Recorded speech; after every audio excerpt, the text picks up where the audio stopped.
Welcome to Chapter 16, A Correspondence. And you're probably thinking, what's a correspondence?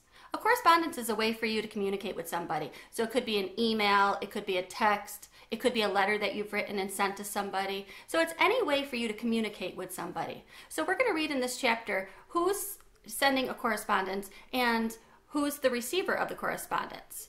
Let's find out. The next day, when it was time for recess, Israel stopped at Bat's desk instead of going outside with the rest of the class and asked, "Hey, Bat, do you want to play Foursquare or something?"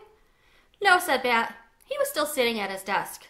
"No, you don't want to play Foursquare?" "No, I don't want to play anything," Bat answered. All the other kids had left the classroom, and Bat really wanted Israel to leave too, so that he could talk to Mr. Grayson in private. But Israel kept standing there like he was waiting for something. "Well, do you want to go outside and just play nothing?" "No," Bat said, "I don't."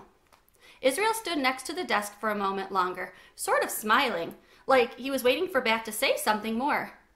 But what could he be waiting for Bat to say?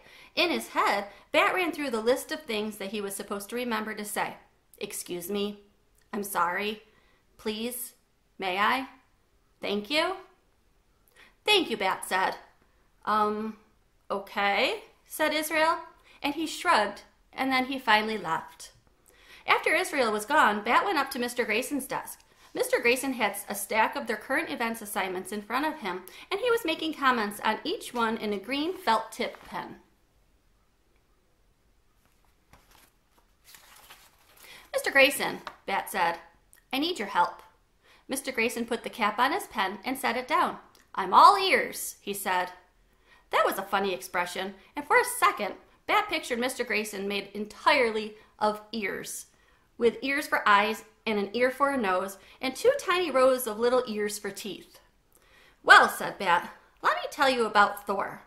And then Bat told Mr. Grayson everything about the skunk kit, about how Mom had brought him home after his mother had died, about how he drank puppy formula because there's no skunk formula, about how he went to the bathroom and how he needed to eat every 2 hours, and how when Mom first brought him home, he was almost all pink, but now his black fur was starting to grow in, and most of all, how Bat loved him.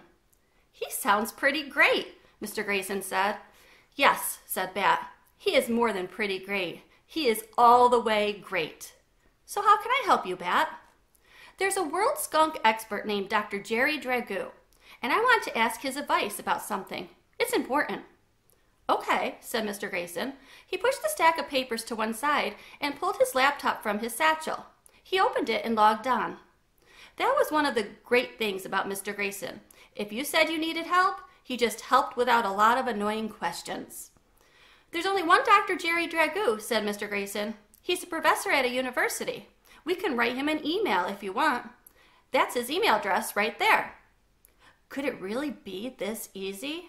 Could Bat really just write to the skunk expert? Bat liked to send the emails.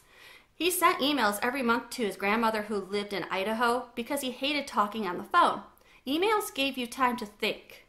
"Okay," said Bat. "What do you want it to say? I can type for you." Mr. Grayson clicked on his email icon and typed in the address. "That's all right," said Bat. "I like to type." Mr. Grayson let Bat sit in his chair. Bat typed, "Dear Dr. Jerry Dragoo." Mr. Grayson said, "You can just write, 'Dear Dr. Dragoo.' People don't usually use a person's first and last name when they start a letter." "People don't usually have a name as cool as Dr. Jerry Dragoo," Bat said. Mr. Grayson laughed. "Can't argue with that." Bat went on. "My mom brought home a baby skunk. She is a vet, and she had to help him be born. His mother died, but she didn't have any diseases, and neither does he. His name is Thor. I want to keep him as a pet because I know I can be a good pet caretaker. Even if I can't keep him forever, I want to at least keep him until he goes back home to the wild, not give him to the skunk rescue people. Please write back and say I can so I can tell my mom that a world skunk expert says yes. Then she will probably let me keep him." "Is that okay?" Bat asked. Mr. Grayson didn't answer right away, so Bat turned to look at him. Mr. Grayson's face was squinched up like he was trying not to laugh, or maybe like he was going to cry. "Mr. Grayson?" Bat asked. "What's wrong?" "Nothing is wrong, Bat. That's a very nice email. I will be interested to hear what Dr. Dragoo says. Me too, said Bat. At the end of the email, he typed, sincerely, Bigsby Alexander Tam. And in parentheses, people call me Bat. That's the end of the chapter. What a great way to communicate with people. And they got me thinking, how about you send me an email? Send it to me. Your parents have my email address. Tell me how you're doing. Just drop me a little correspondence.